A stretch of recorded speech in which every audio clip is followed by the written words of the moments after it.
You'll notice I look a little different at the moment. Before you get to work on a machine, particularly any power machine, whether that's plugged into the wall or a hand-powered tool, you need to make sure that hair is tied back, regardless of gender.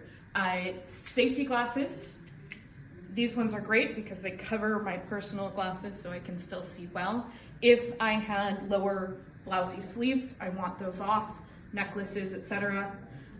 Anything long and dangly. And I've got my apron so that I know my clothing is protected, but also away from the machine. To start the variable speed scroll saw, you have your on and off buttons here. And you also can change the angle of the plate so that you can change the angle of the cut. We're gonna do a straight cut today.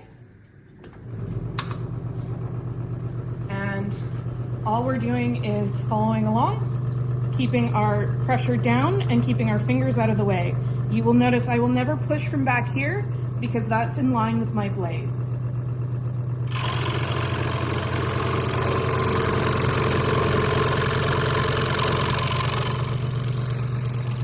For this one, I'm just doing a couple of small cuts so I can cut out a nice corner.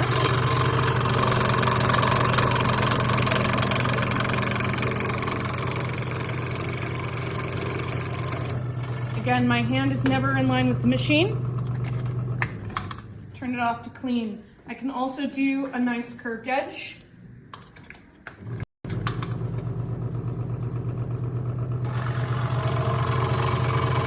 Make sure that you're not curving too tight or you'll break the blade.